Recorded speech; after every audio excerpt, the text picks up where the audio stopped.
This next step is modified contour drawing. We're going to do our thumb and pointer finger to start with. For this, you are able to look at your paper, but just to make sure that you're in the right spot. So the rest of the time, you are still staring at your thumb and your pointer finger. Remember to fill the page or fill the box here the best that you can. If you do overlap part of the text or go outside of the box at any point, just like the blind contour, that is okay. Do not worry about that at all. We're not worried how this looks. We are worried about really getting to know the subject that you are drawing. So every time you do a drawing, it's best to always start with that blind contour. Really observe what you're looking at before moving into modified. Right now, I'm wrapping up the outside of my pointer finger down by where the pointer finger and the thumb meet. And then I'm going back up and back down as I work to look at where the folds of the skin are on the knuckles and areas where there are extended lines over top of my finger. So really looking at all of the texture, all of the details, and drawing everything I can. As I'm working on this placement, my finger does not look like a perfect finger. The placement of my thumb or the size of my thumb here is not going to be perfect. That's okay. We are focused on looking at all of the detail, not worried about how it looks. However, with this modified, we are still glancing back and forth just to make sure that the placement of where I'm drawing this line or fold on the knuckle, for example, is in the right spot and not overlapping a different part of my finger. Now I'm moving on and adding my thumb and two fingers as I'm working. Again, I'm really focused on still staring at my hand and not too worried about how this is going to look.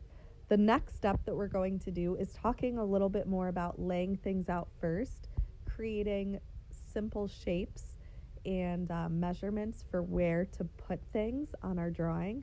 So again, right now we're not worried about proportions, not worried that it looks like a perfect hand, but just focused on the detail.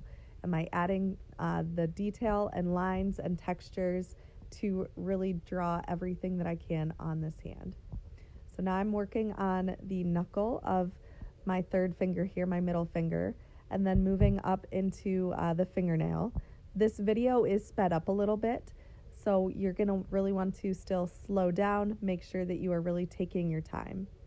Now this is the last one before I do the full hand. So this is my thumb and then my three fingers here. Right now I'm working on my ring finger. I do have a ring there that I outlined. If you're wearing any rings on your fingers, make sure that you do outline those as well.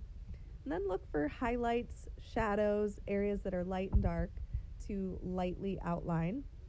And as I'm working here, I'm looking at where my fingers meet, drawing those lines where they kind of intersect a little bit. And then here's the fingernail. I'm outlining around it, the skin around the outside. Look at where there's maybe some lines or textures on your fingernails as you're working. Pay attention to the knuckles. You can always come back and work on details on one side and then the other when you get to that other side of the hand. So here's the thumb that I'm working on. Again, not perfectly proportioned. That's okay. I'm really staring at my hand while I'm doing this and then going back and forth, looking at the placement every once in a while. So here's a little area of overlap. That's okay. I'm not concerned about that. I'm more concerned that I'm filling the entire box so that the larger I'm drawing something, the more detail I'm able to add into it. When we work on your final drawings, that's going to be something that we work on as well, is filling the page, not drawing really tiny in the center of our artwork, but filling the entire section so we're later able to go in and add some shading, cross contour lines, outlining highlights and shadows, adding background and texture. So focus on filling the page along with those details as you're working. Here's the middle finger that I'm on, and I'm moving down to where the knuckles are, coming down and around to where my pointer finger is lining up next. Again, doing the skin folds on the knuckles, drawing my fingernail, outlining around those, and then coming all the way down to where my thumb overlaps here, drawing the lines for where the skin folds are, outlining my fingernail, and then going in with the details on top. And it kind of gets cut off for me a little bit there, but that's okay. So there's our blind contour, and then there's the finished modified contour drawings.